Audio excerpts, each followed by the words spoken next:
Oh, good morning, everyone. So let me know if you can hear me by telling me in the chat. So let me know if, oh good, you've got the audio. All right, so we can let the fun begin and let us start. Let us begin by my sharing my screen.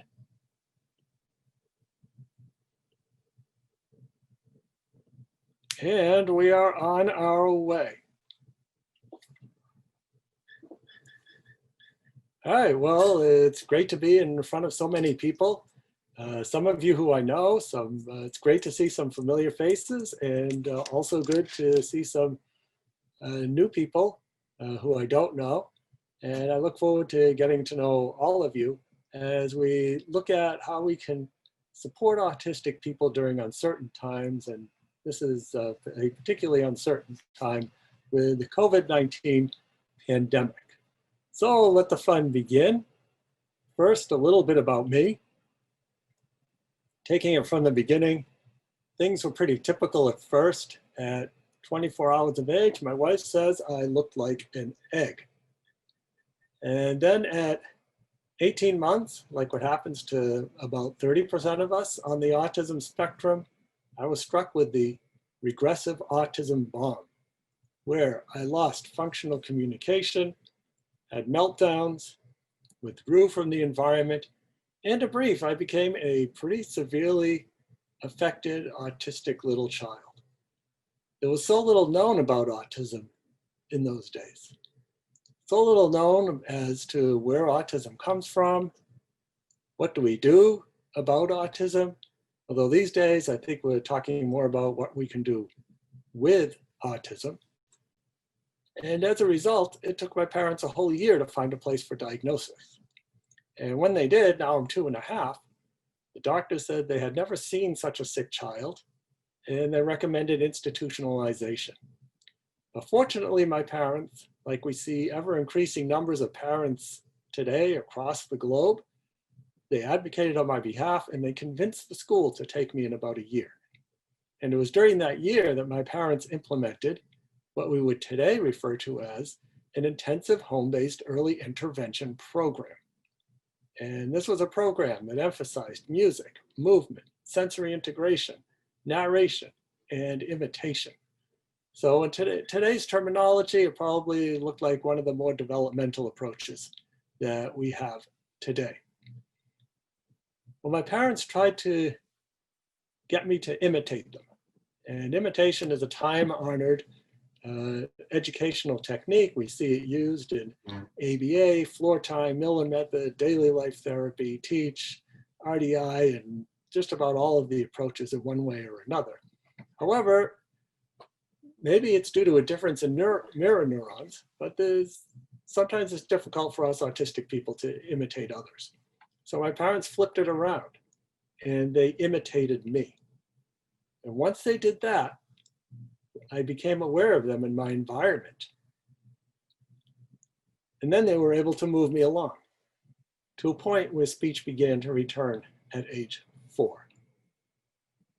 I believe that the key implication is that as a key requisite for doing meaningful work with an autistic person, you have to develop a trusting relationship or a bond first.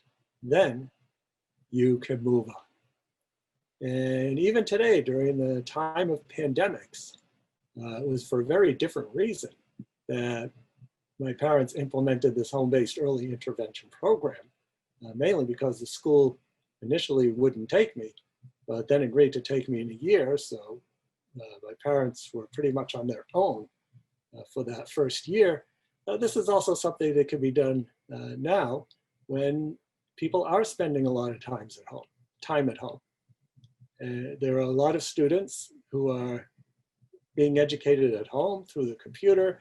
Parents have become willingly, or maybe less willingly, de facto teachers for their autistic kids. And educators are spending a lot of time in front of computers, just like you're doing now, educating students remotely. So some of the things that my parents did, we still could have done today. And we'll take a look at some more things as time goes on. I believe that we have the technology, we have the ability, we have the know-how, so that autistic individuals leading fulfilling and productive lives can become the rule rather than the exception. And we can turn away from what I call the closed doors of disability, disorder, and deficit, and look at the open doors of ability by asking what the autistic person can do. And by focusing on strengths and abilities, rather than autism being a bomb, autism becomes da bomb. And how does autism become da bomb?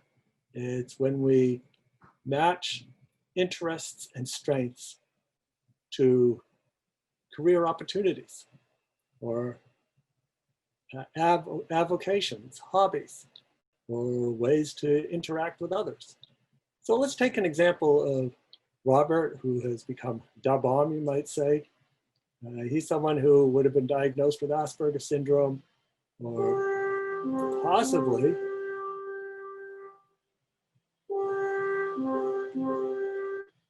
well, my computer was calling the horn there, so let's get back to where we were. Oh, there we are. So, back to Robert. Someone who would have been diagnosed with Asperger's syndrome, or in today's terminology with the DSM-5, autism spectrum disorder, needing supports at level 1. And if we take a look at the characteristics of autism, the big three, communication, social interaction, and restricted interests, and instead of considering them as deficits in communication, social interaction, restricted interests, which is the definition of autism, let's just look at the characteristics as they are, without judgment, and consider the employment implications. So those of you who know us autistic people who speak well, who talk, are at the Aspergerish end of things, you may realize that we tend to be detailed, factual, data-driven, truthful, repetitive. I think you get the idea. How many times have you asked someone to repeat directions when you're lost? How do you want your directions delivered? In a detailed way, a factual way, something that's data-driven, or something else? What about social interaction? A brief greeting, a request for directions, he's happy to deliver, and then the people say goodbye. So that works pretty well too. Where does Robert get this information? His coworkers have to look it up in a reference. But because this is one of his highly focused interests, as opposed to, let's look at it as a focused interest, as opposed to a restricted interest, he's got all this information memorized.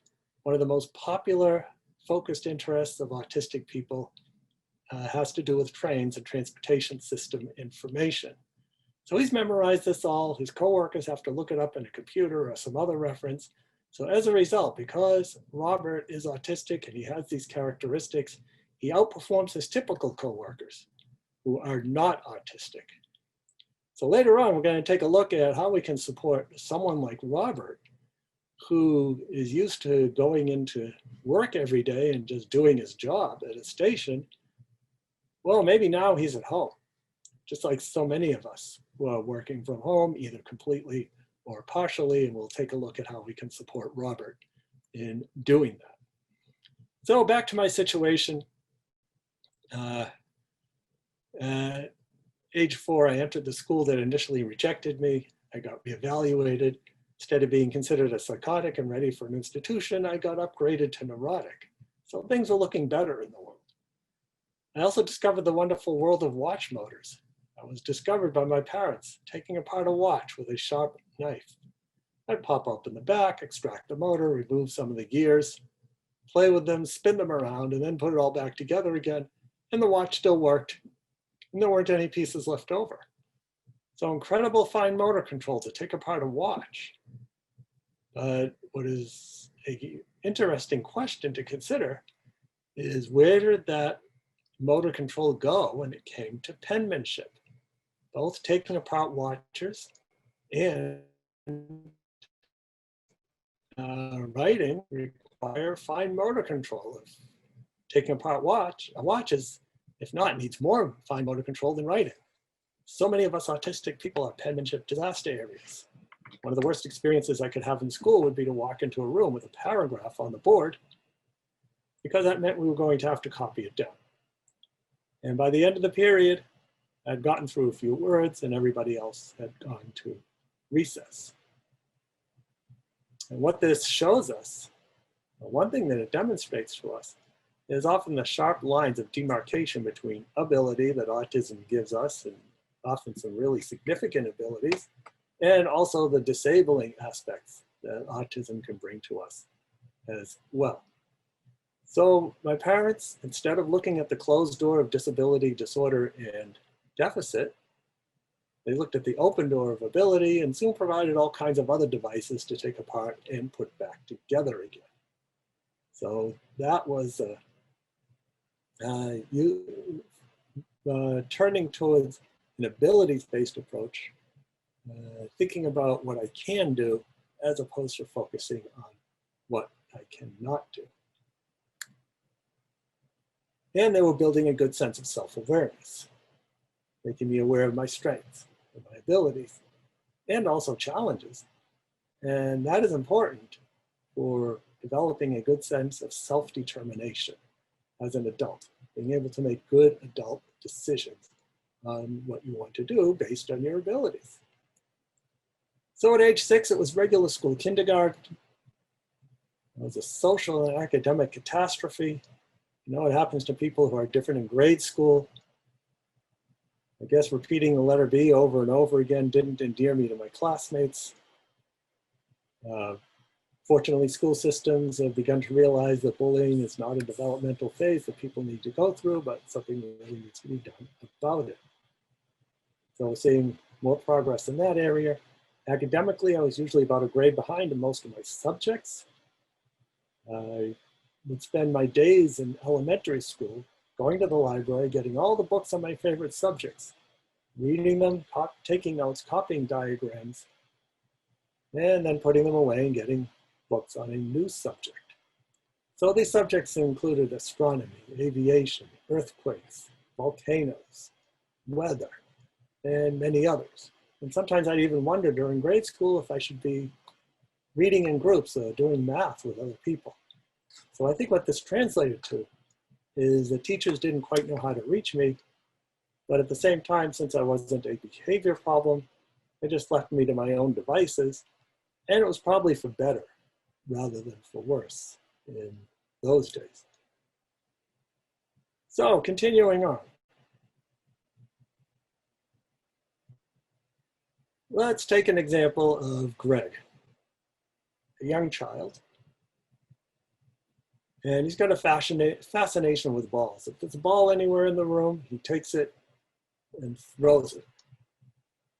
Try to take the ball away from him, you get a catastrophic meltdown. It only happens with this object. It's written in his educational plan that all balls be kept out of sight, but he's not always successful in doing so. As a result of his behavior around these objects, he's considered one of the school's most difficult students.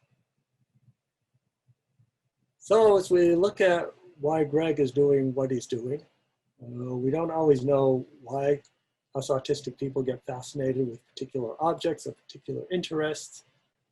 Maybe the ball, interacting with balls is much more predictable to Greg than social interaction. Maybe he's getting some sensory input, depending on how he interacts with the ball. Maybe he presses it hard against his cheek, which suggests that he may be seeking some deep pressure sensory input. So what commonly happens is we identify his desire to interact with balls as a reinforcer, and now we can develop a plan where if Greg does this, then he can have time with that being the reinforcer, interacting with the balls, whatever the this is, whether it's doing mathematics, whether it's sitting in a chair, whether it's paying attention or something else. The idea is that the ball will be a reinforcer and motivate him to do whatever he needs. what happens is the first cycle, do this. Okay, now let's take a break. Play with the balls. All right, time to put the balls away. Let's go back to work. And you'll get a meltdown. So I might take a different tack. And what I might do is I'd come into the room with a whole sack of these objects. Big ones, little ones, different colors, different materials. And I immediately reach into my sack, pull out a ball and say, here, give it to him. And what does he do? He grabs it and he throws it. Yeah, that's what he always does. Well, then let's do it again and again and again until I am developing a routine. I am now meeting Greg where he is. I'm developing a bond where Greg is with these objects. And then once we develop that bond, let's use these objects, because now the activity is intrinsically reinforcing. Let's use these objects to teach Greg to maybe orient towards me. I could hold the ball next to my face. He'd look in my direction and grab it. Maybe I'd hold it close to him and then pull it away just a tiny bit so his hand chases after the ball and then give it to him right away. Maybe we could teach these objects, use these objects to teach Greg counting or categorizing by color or by size or by opening a box to take out 2 of these balls. Maybe encouraging Greg to go to another person who happens to be in the room to accept a ball from them. Maybe shaping the behavior where Greg throws these balls into a basket. That could be the precursor of basketball. So by working with Greg, instead of being the taker aware of these objects, his favorite objects, objects that he lives for, now I've become the supplier of these objects, and interacting and learning now becomes fun. So now it's COVID-19 and the schools are closed. How are you going to maintain and adjust Greg's schedule at home? What are you going to do to communicate changes in the best way he understands? And then you've got to take care of yourself so you can support Greg. So scheduling. Scheduling is important to everybody, autistic or otherwise. So with Greg, he doesn't speak yet. He's a young child. I would guess that he uses picture schedules, maybe picture word schedules. And if I wasn't sure as Greg's parents, I would consult with his teacher at school just to see how they're communicating in school. Well, likely at home, if Greg is using these schedules, maybe there'd be schedules around the house so that to remind Greg, after he gets up, he does all of his morning routines, washing, brushing his teeth, having breakfast, and all these other things. And then when that's all done, you're in the den, maybe watching TV, waiting for it to be time to go to school. So all of that is sorted. Greg has been doing this for at least a couple of years, so he's used to the schedule. This all remains the same. That's the maintenance of schedule. However, now it's time to go to school. And instead of a picture of a yellow school bus or a picture that represents how Greg gets to school, maybe he walks, maybe a taxi picks him up, maybe one of his parents drive him, whatever it is, that picture is now replaced with a picture of a computer and a desk where Greg is learning at home. So it's important to have a dedicated place for learning at home. Just like parents who may be working from home during the pandemic have a dedicated place to work. It might be a separate room in the house, it might be a corner of a room, whatever it is, but this is where school is happening now in front of a Chromebook or perhaps some other computer type device. So now we have a picture of that. And how does school start? Usually school starts with some sort of attendance, maybe opening circle type of situation. Could we reproduce that at home? Could we recognize everybody being at home, getting ready to start the day, just like we do at school? So for example, what I've often seen is the students will sit maybe in a semicircle facing a wall. And on that wall, there's two big posters. One big poster of picture of home, and all of the students' pictures and their names under the pictures are Velcroed to this big poster of a picture of home. And then as we recognize individuals, such as Adam Feinstein, for example, when I call his name, Adam stands up or he raises his hand, says here, and then Adam goes over to the, where his picture is Velcroed to that big poster of school, rips it off with a nice satisfying rip sound, and moves it over to a picture of school. And now Adam is in school. And everybody else does that too. So that's just one technique to take attendance and have everybody recognize that one, they're in school, and then two, they're also recognizing their classmates. So could we make the adjustment to have an analogous type of activity at home? And now we're talking about Greg and Greg's family members.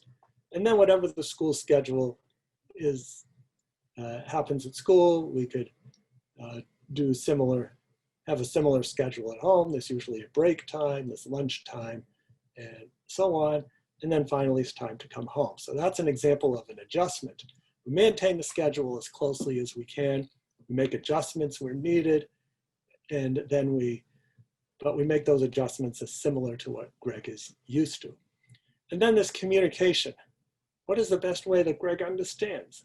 So in this case, Greg is a pre-verbal child. He's probably using picture or picture word schedules. So let's keep using that way of communication for Greg. And then finally, self-care.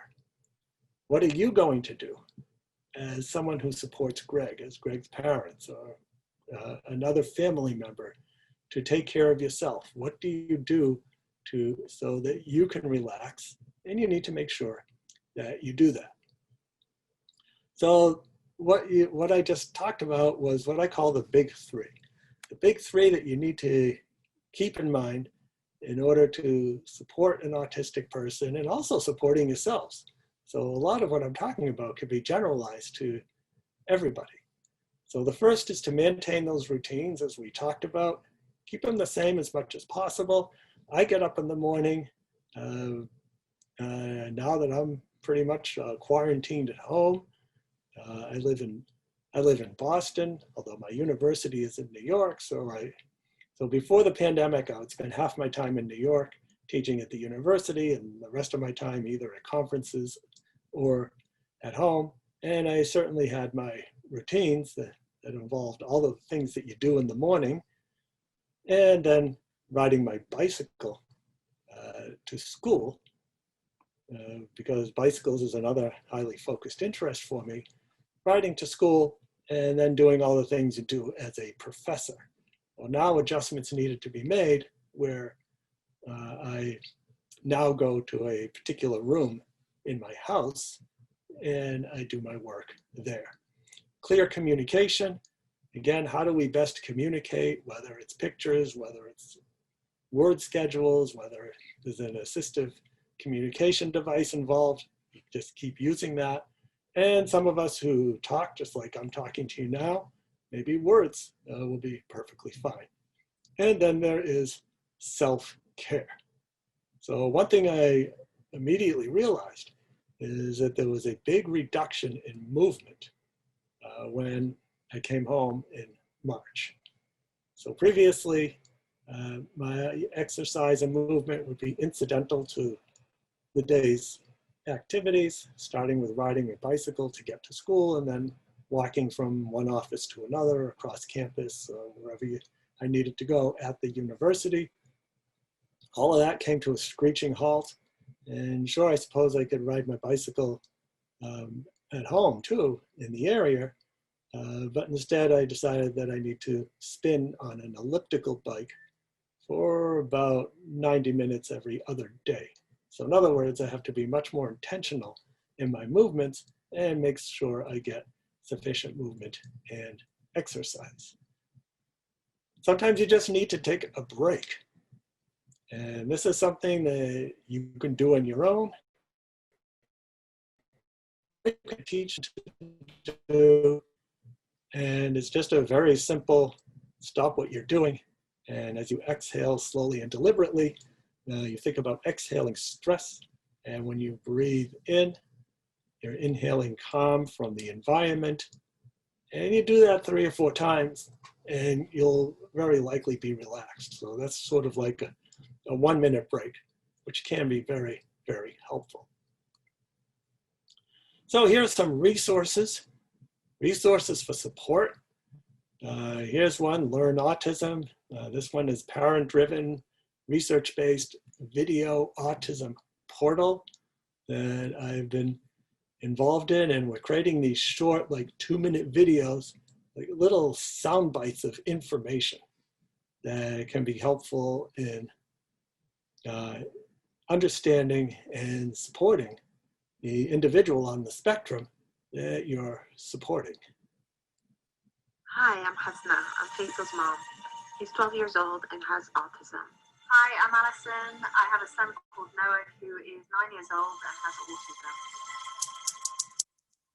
Hi, I am Stephen Shore, and I am autistic. Learn Autism is the ultimate companion, helping you navigate your family's autism journey. There are fortunately... Oh, it jumped away. Oh, I guess it was shy. Anyways, Learn Autism, something you may want to check into, especially if you're looking for supports. Education. We become de facto teachers. And also those of you who are teaching in school, but likely teaching at home through the computer, there's an amazing number of resources right here.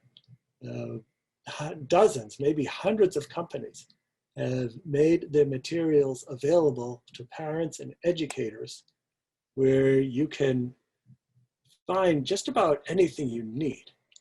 And they've got an amazing number of resources. And it looks like they're up to 1,728 resources.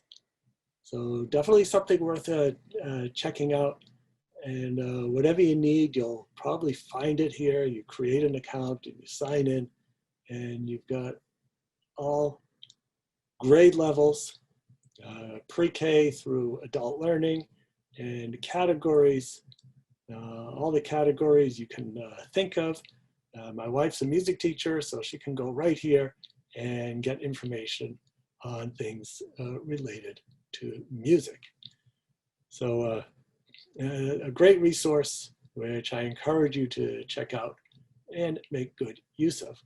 All right, so back to the presentation. There we go. And now it seems to put itself on a smaller screen, but anyways, let's continue. So, oh, there we go. So here I am at age 8, spending hours cracking open small rocks with a big rock. I was fascinated by the shiny specks inside, the sharp edges. That grew into a focused interest in geology, geography, many others. Astronomy, as I mentioned before, was a highly focused interest. I remember I had a stack of astronomy books on my desk in about 3rd grade, and a teacher told me that I'd never learn how to do math. But somehow I figured out just enough math to teach statistics at the university level. Now, the good news is that increasing numbers of educators would recognize this highly focused interest in astronomy and find a way to use it to teach mathematics and make math more intrinsically reinforcing. Interests and strengths. We all learn better about what we're interested in. And if we're interested in something, it means we're probably good at it as well. Bicycles started becoming interesting to me. I got it to a point where I could take a bicycle apart down to the ball bearings and then get that back together again. And I bring these interests up because these interests are often pathways to future areas of study or possible employment. Maybe as a 4-year-old when I was discovered taking apart watches, well, maybe that's something lead to being a watch repairman or making watches. I definitely need more support and a lot of support in communication and living as an adult. That's how it looked at that time, but at least it was something I could do. Later on at 8 years of age, as bicycles became more interesting, maybe I could be a bicycle mechanic or manage a bicycle store or maybe own a bicycle store.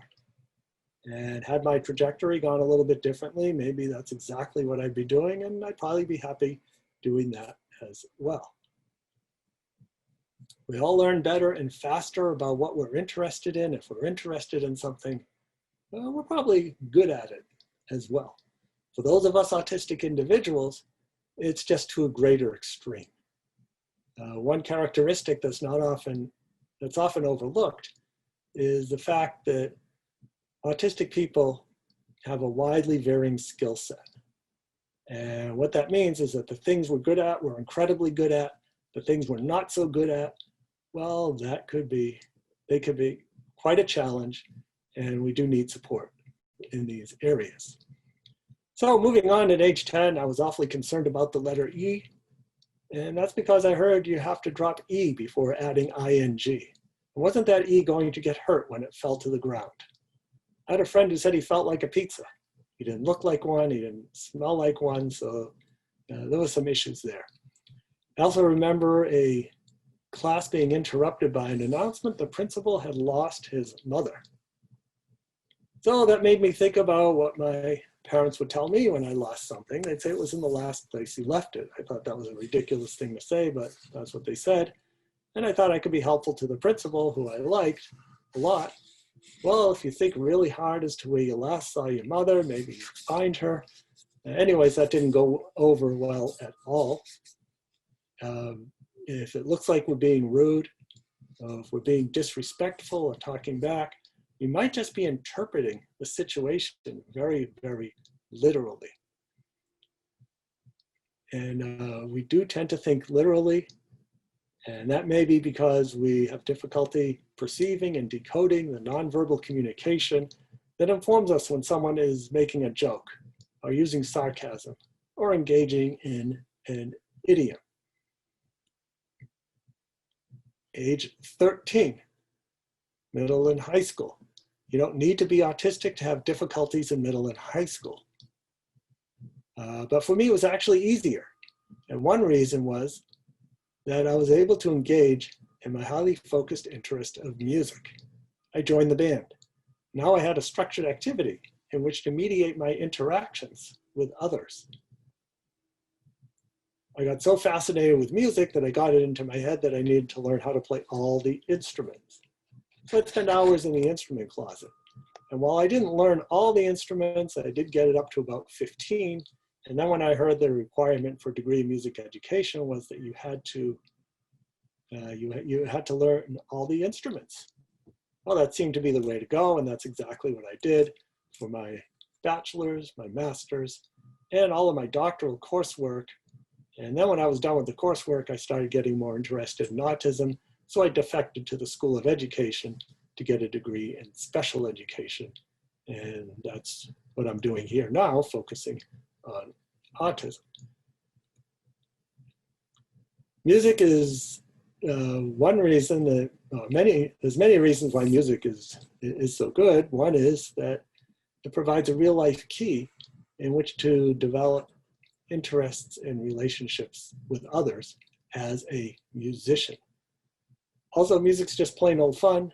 And then finally, I haven't figured out how to teach typical kids yet, so I just stick with the ones on the autism spectrum. Music is a very sensory activity. I remember skipping a lot of jazz band rehearsals because the trumpets behind me as a trombone player were just too loud, and no amount of conversation with the band director could get them to understand that they were just too loud. They were a major sensory violation. These days during the pandemic, it's, of course, it's much more difficult to be playing in an ensemble with the fear of spreading the virus, so there's much less of this issue going on. I have seen situations where bands have rehearsed, school bands have rehearsed, usually outside in a very physically distanced type of situation. It's suboptimal, but I suppose it does work, and it'll also reduce the sound from behind. Well, one day I marched into the band director's office with a set of alternate seating charts and demanded he make a change. Well, that didn't work, so he never quite figured it out. However, now I know a lot more about effective skills in self-advocacy. So let's take a look at RVing the artist now that we're talking about the arts and addressing challenging behavior and improving social interaction. So here we have a middle school student. He's got limited speaking ability. He spends hours drawing shapes using crayons on big pieces of paper. He's been doing this ever since he was a little kid. You try to remove this activity from him or the materials, and you get a big old meltdown. To such a point where RVing's teachers now just let him sit in the back of the room with his crayons and his paper. And they call that inclusion. However, I think of that as geographical inclusion. Sure, RVing is in the same room as everybody else, but he's doing his own thing. So it's not meaningful inclusion. So what can we do to work with RVing's desire to draw as a path towards greater interaction? And what can I do as his teacher or parents to implement this plan? So like with Greg, here we have a highly focused and favored activity, a special interest area, some people, or activity, some people refer to this as. And instead of looking at it as something that interferes with everything, let's see if we can use this as a powerful motivator to get something done. And to do it in a more intrinsic as opposed to extrinsic way. So the extrinsic way would be to have RVing perform some sort of task, so then he earns the right to draw. But rather, let's go directly into the activity. So that's exactly what I did when I saw RVing. Actually, I was called into a family in Los Angeles where their child was doing the same thing as RVing was. And he just loved to draw. He had some speaking ability, not much. So there he was just drawing away on a big piece of construction paper. And I sat down at the other end of the paper and started drawing on my own. And he looked at me for a little bit warily, and then he went back to work. So he did his thing, I did my thing. I suppose we could call that parallel play.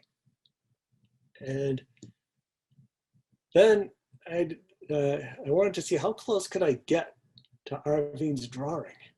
And I found that I could draw right up against whatever shapes he was drawing.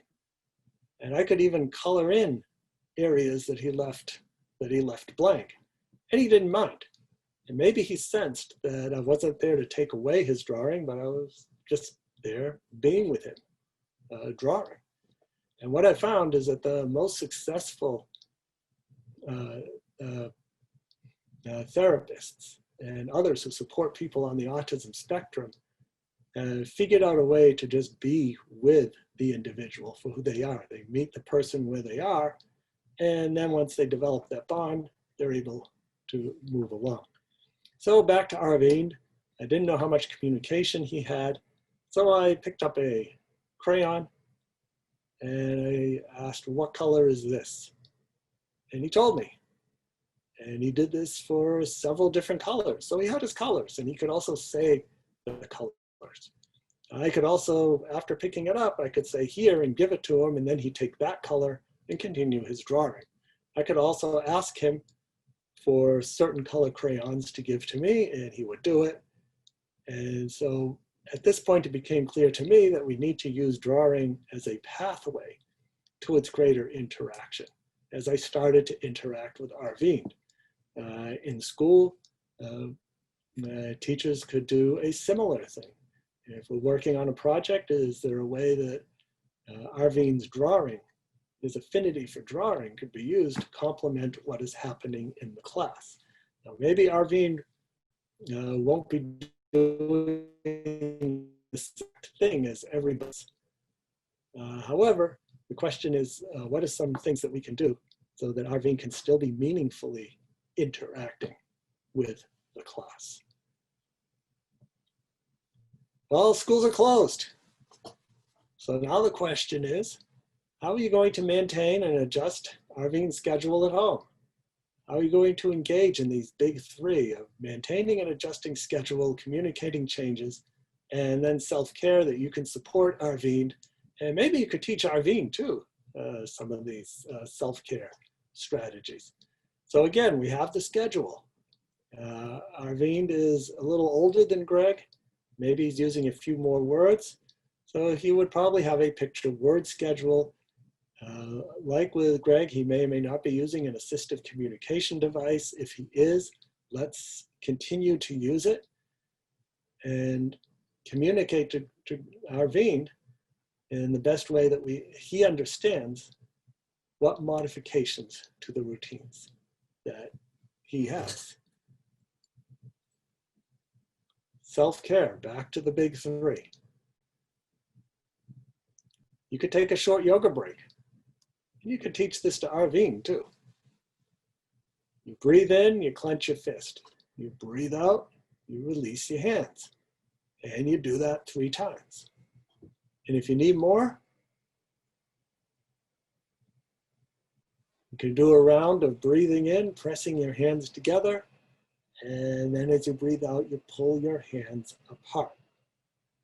And this is like the first one with the inhaling and exhaling, thinking about inhaling calm from the environment and exhaling stress. Maybe this is something that you could teach the person on the autism spectrum as well, so that they also can remain calm. Oh, here's another one, social story. So here we have a social story by Amanda McGinnis. Social stories can work well for many people. You go to her website, as we see here. Here it is. And for this website, here is the social story. You can download it. You can make good use of it. She's got the narrative here. And again, this is one small example of the many, many resources that are available. A number of them on this particular website, and then on many other websites as well. Oh, it looks like that education website popped up again. Somebody wanted to that posted. So let's, I think I'll post it. There it goes. So I just posted the website to that community of resource, those 1,728 resources that are available, this one in particular. So go have at it. And there's a lot of good material there, a lot of helpful, good material. All right, so some other things that are helpful. Sometimes just going to autistic people. Jean Holverstadt, she's an autistic person, and she developed a set of survival tips for those of us who are on the autism spectrum. But again, a lot of the things that we do for autistic people, and I'm finding this more and more in education and also in the work that I do in supporting meaningful employment for autistic people, that the strategies that we initially make for just autistic people, just a couple of people, and we go through a lot of time and effort to make them, they often help other people as well. So here are her strategies. She's got 19 of them. And if you go looking through that, this will provide for you a number of good opportunities. I also put that link in the chat as well so that you have easy access to it. You can also take screenshots point so that when we go back to the PowerPoint, you can take a screenshot there and you can grab the link that way as well. Structure Next for Autism. This is another good organization with short webinars, very helpful webinars that can be used to help structure your day when working from home. So this is good for everybody, whether it's an adult with autism, whether you are supporting those individuals on the autism spectrum. A lot of generalizable information that you see right here. So Next for Autism is another good resource, and here you go. So there's that one as well. So while, I guess while we're talking about giving links, let's see if we can back up a little bit. I'll give you more links.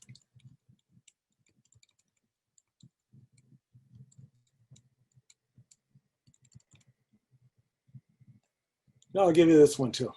So learnautism.com. Here we go.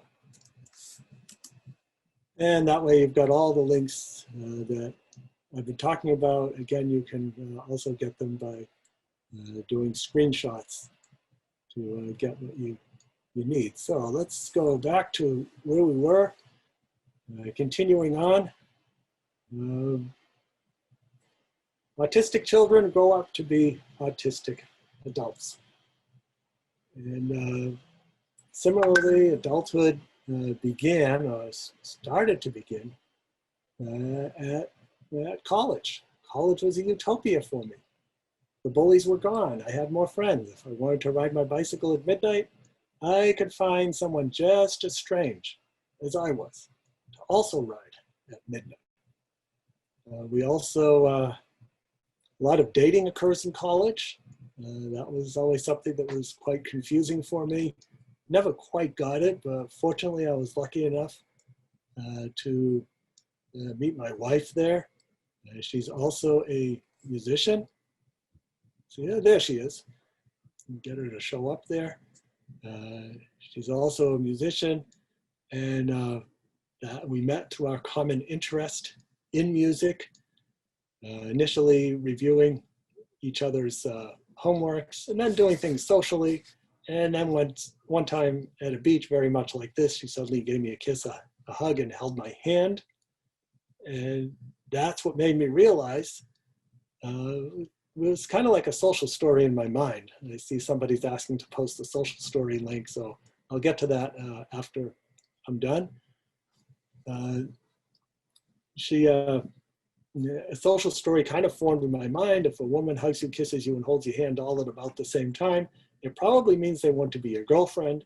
And if that's the case, you better have an answer right away. And the answer could either be yes, it could be no, or it could be further investigation and analysis as indicated. Well, it seemed to be a good thing to do. And we've been married for over 30 years. If you want to find out what life is like on her side of the spectrum, I encourage you to read her contributions to my autobiography, Beyond the Wall. And now I spend most of my time in a sheltered workshop for people with Asperger's syndrome. And there we perseverate on topics that maybe not too many people want to listen to for years or lifetimes, but we make people listen anyways. Sometimes social interaction between community members could be improved. Some people refer to this place as a university. So if you want to find undiagnosed people on the spectrum, you just check out your professors. There we are. So remember Robert. Robert, the person who was providing transportation system information to lost patrons in a busy train station like Penn Station. So Robert the Wayfinder, someone diagnosed with autism, needing supports at level 1, maybe would have been considered as having Asperger's syndrome. Let's take a look at Robert because he's got some challenges at work too. Back to Robert, he loves his job because it matches his deep interest in trains and urban transportation system information. And he's been doing this for the past 4 years, flawlessly. However, sometimes while his instructions are spot on, patrons have expressed frustration when Robert talks too fast. So he spins these directions off. He doesn't have a chance to, the people who asked him for these directions don't have a chance to write all this down. And I think I'm going to, let's see if we can get this back to full screen. Oh, there we go. All right, so full screen, you can see it better. So what is the plan? Employing Robert's desire to share direction information at a slower speed. And what might you do as his supervisor to implement this plan? So first, the first step is helping Robert understand that there are some people who can't keep up at the rate that he is talking at, and he needs to slow down. So what are some good ways to help him slow down? Perhaps we could model, we could role play it back and forth. Maybe having little yellow stickies around his workstation that remind Robert to slow down. These are just some possibilities that we could develop in order to employ Robert's desire to share this information, but at a pace that other people can keep up with. However, just like the students in school, he's now working at home, and he's providing this information via Zoom. So instead of talking to a person, now we've got people talking into a computer screen, very much like I'm doing now, and they're exchanging information back and forth that way. So what are we going to do to maintain and adjust Robert's schedule at home? So for those of us who are working, we used to have a natural transition between work and home using the commute. So for me, it was riding my bicycle to work. For others, it's taking public transportation, walking, or driving a car. And you adjust from one to the other. Well, now work is happening at home, which is just a few steps away from where he does everything else, which means it's important to have boundaries. Even more so, important to have boundaries between work and home, and likewise we do for Robert. Maybe he keeps the schedule in his head, maybe he needs to write it down. So either way, keeping things the same as possible. I'd also have questions or be concerned about Robert's exercise, because he's not getting incidental movement and exercise anymore because he's stuck at home. And so that way, is there something Robert can do to exercise at home, whether it's a stationary bicycle, whether it's jogging outside safely and keeping proper physical distance. Commonly we hear the term social distance. And I think a better term is physical distance, because we don't want people to be socially distant. Being socially distant would suggest that we don't interact with people. But being physically distant, all that means is that we keep 6 feet away, whatever the number happens to be, depending upon where you live. So adjusting Robert's schedule, keeping things the same as much as possible, communicating these changes. Maybe Robert needs some reminders. Maybe his supervisor needs to send him a text every morning, or at regular intervals, slow down, or another way to, or maybe sending humorous pictures of slowing down, however Robert best understands. And then finally, Robert needs to take care of himself as well. He gave 2 suggestions so far, and we could take a look at some more. Here's another one that's coming up, and again, it has to do with breathing.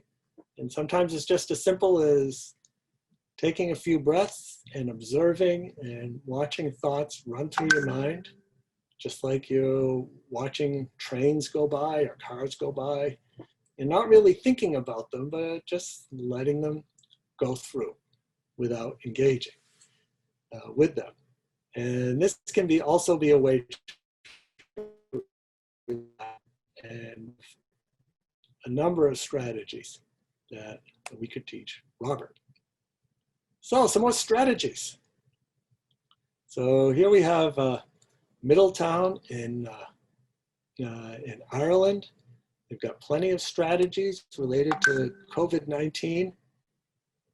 And as you see here, they've got an entire page devoted to these. And here's the website for that too. So now you've got that. And I see Adam Feinstein has some similarities of a man that he wrote about in his book for Autism and Employment. I suggest you all take a look at what Adam Feinstein is doing. Find him on the internet. He's got a great book, Autism Works. And you should check out the work that he's doing on employment and autism and just autism in general. And Adam, as you said, he's actually better than his non-autistic colleagues, and that makes perfect sense. So Corinne, I see that you already read that book, so that's great. Adam, I encourage you to share your link because you know your link much better than I do. But anyways, back to the Center for Autism in Ireland, some really good activities here. As you can see, a number of webinars. I gave a webinar for them on this very subject, and there'll be other webinars that they have as well.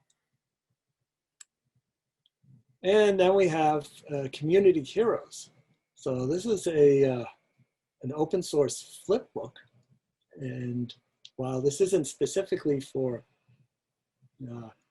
I should say, specifically for being brave in the face of coronavirus, you've got this book on a PDF, which also can be helpful in better understanding the COVID-19 virus and doing so in a kid-friendly way. So I encourage you to check that out as well, and I will give you this link so that you can all visit. Oh, there we go.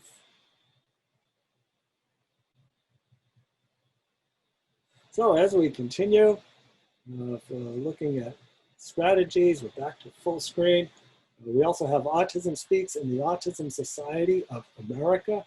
And these are two big national, international, and national organizations where you can get reliable information related to COVID-19, keeping safe, learning more about it, and a number of languages as well. So if English isn't your first language, or you know people who would rather read it in a different language, they may be able to help with that. And we've got the Autism Society of America, one of the oldest organizations in the United States, related to supporting autistic individuals. They tend to be more parent-oriented.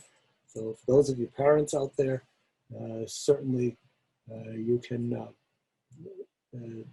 this organization can be very helpful as well. They've got a number of toolkits that can be helpful to support you as you support others on the autism spectrum. So now let's take a look at taking a slightly different way of looking at things for supporting yourselves, if anybody here happens to be autistic, or again, for those of you who are supporting individuals on the spectrum. And a lot of these tips work for you, for both autistic and non-autistic individuals. So the first one is make sure you remain connected with family, friends, support people, and others important to you. So gone are the days where we can depend on incidental ways of connecting, going to the local store, wherever people go on a regular basis, the store, the post office, and whatnot. There's a lot less of that going on, a lot more staying at home, which means that you need to use other means of communication and be a little bit more deliberate about it. So whether it's instant message on Facebook, WhatsApp, WeChat, or texting, calls on the phone, using FaceTime, however it is, using Zoom, make sure you put special effort to remain connected with people who are important to you, and the same for the autistic individual. Now, another thing we need to be careful of is fusing with emotions or absorbing angst from others. And in particular, I know many autistic people are especially susceptible to absorbing emotions from others to such a point where it's greater than what we see in typical people. But the difference is the autistic person doesn't quite know what to do with this flood of emotion, or in this case, angst or anxiety. So if you or someone you know is feeling more anxious than usual, you'll just want to take a look at where that might be coming from. It might be friends, it might be watching the news, watching a CNN or some other similar type of station that seems to recycle its news, or repeat its news every 20 minutes or so. So you see the same thing over and over, as opposed to just once. Make sure you have a plan A, and you differentiate that from plan B. So plan A, for example, is you need something at the store, you just go down and get it. Plan B, you might call it a pandemic plan, is, well, you can still go out and get it, but make sure that you use proper personal protection equipment, masks and gloves as needed, or maybe you have the food delivered. So that's an example between a plan A and a plan B. As a professor, plan A was teaching my students at school in a typical classroom. Plan B is still teaching, but now doing it online. And even this workshop is a plan B, because before I'd always given them face-to-face in Manhattan. Well, now it's plan B, we're using Zoom, and sometimes this plan B can be better than plan A. And I can see, I see we have 204 participants, which is more than we'd often get doing it face-to-face. So now we have international reach, and I know there's, I know Adam, you're from the United Kingdom. I know we have at least one person from India. And there's people from, well, we got someone from Bahrain too. So someone from Bahrain and many other places across the world. And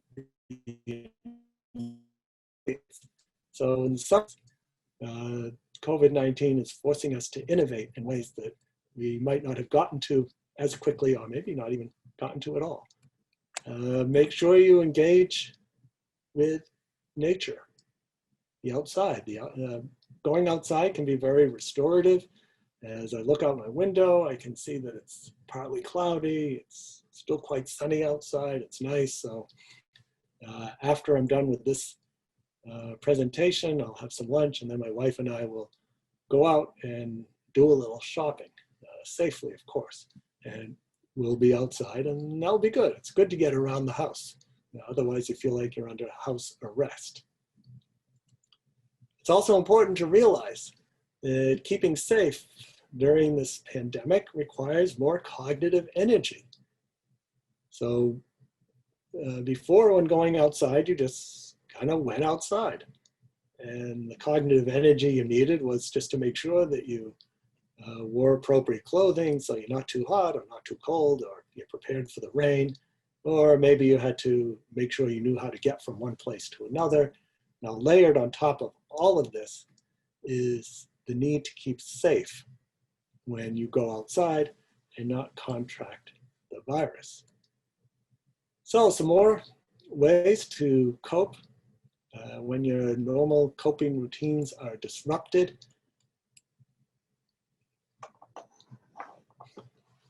Often we talk about repetitive behaviors, sometimes referred to as repetitive non-functional behaviors, otherwise known as STIM behaviors. Well, first of all, STIMs, I think we need to reframe STIMs as self-regulatory behavior. This is something that everybody engages in.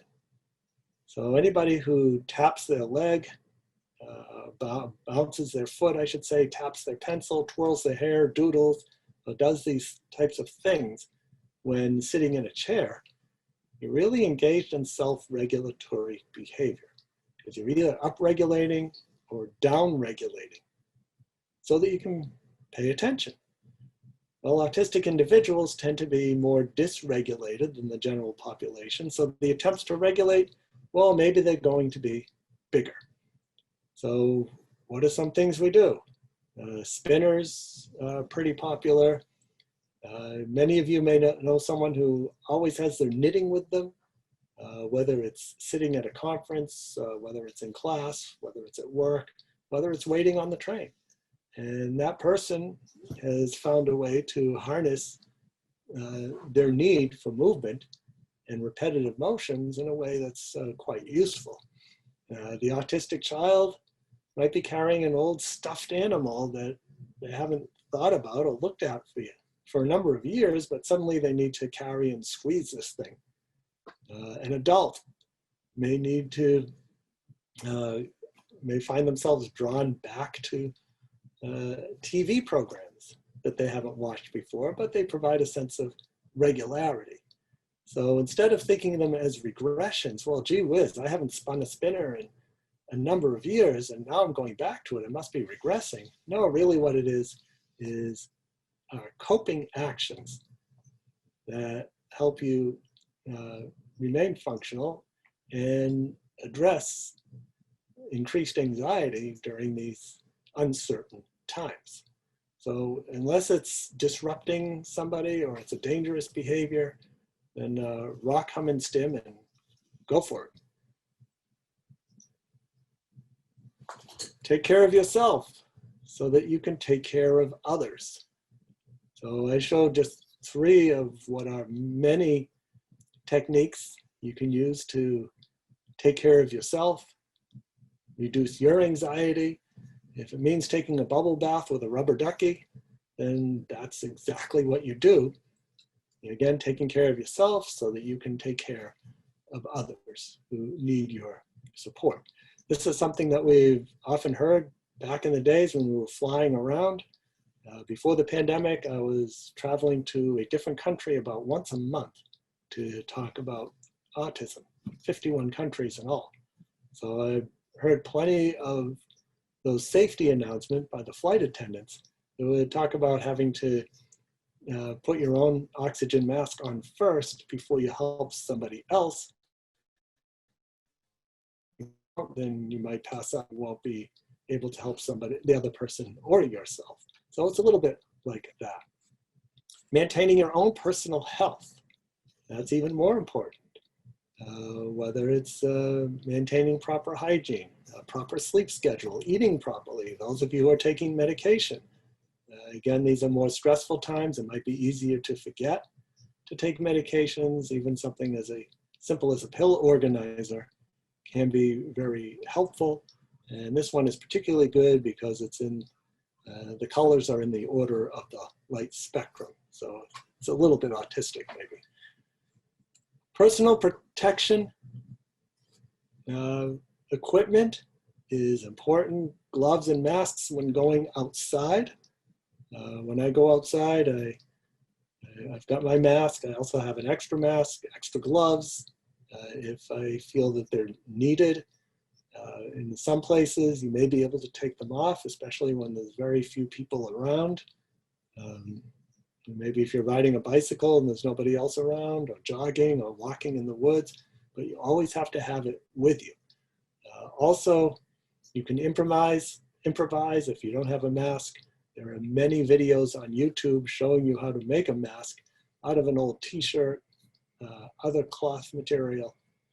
So it's always good. You can always have something to protect you. Also, bring as little as possible. And whatever goes outside has to be cleaned and or quarantined when it comes back. So in the past, I'd go out with my knapsack where I'd have my computer and all kinds of other things. I guess you could call it sort of a man purse, I suppose, except it was a knapsack. Well, again, if you bring it out, you got to quarantine it or wash it when you get back. So no longer does the knapsack go outside because I don't want to bother with cleaning it.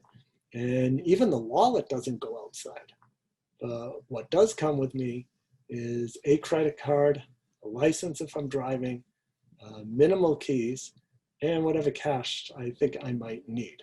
So it's just these 4 items that go into a pocket, and that's it. And that way, what needs to be cleaned is, or quarantined when I return is greatly minimized. And then what about when you're coming home? Protocols for returning home and accepting items. So since there's so much less shopping, a lot more gets delivered. So then the question is, how do you accept items safely? But when you go outside, what about bringing food back into the home if you're shopping? And so 5 things to keep in mind. Again, less is more.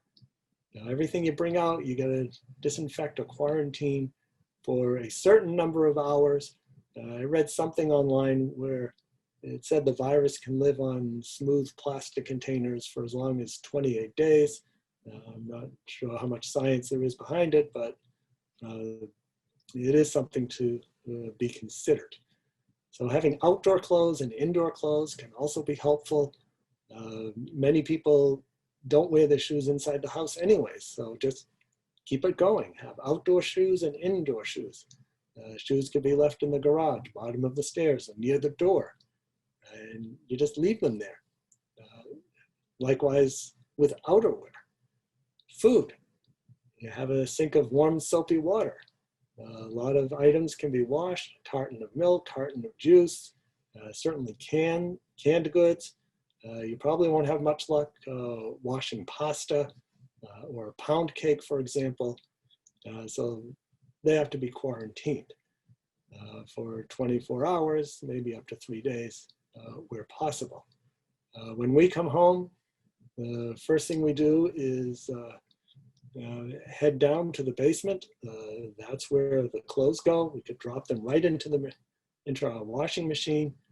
If that's not convenient, you can find a place to put your clothes, and then you scrub down and you take a shower. And if you've left the clothes on the floor, revel in your right to be a slob and leave them there as a sort of quarantine. Don't touch them for 24 hours, and then put them in the laundry bed, the washing machine. But once you've showered, you can just go along your merry way doing whatever you do at home. So there's going to be a lot more laundry that needs to be done as well. And also feel free to reduce expectations. You're spending a lot more cognitive energy making sure you keep safe during these uncertain times. Routines and scheduling have been changed. So you may not be able to do as much as you ordinarily would do in the first place. So I want to thank all of you for your participation and all of your efforts that you're engaging in order to support autistic individuals, and in particular during this time of pandemic, uncertain times. And I believe now we have time for questions. It's a great time for questions.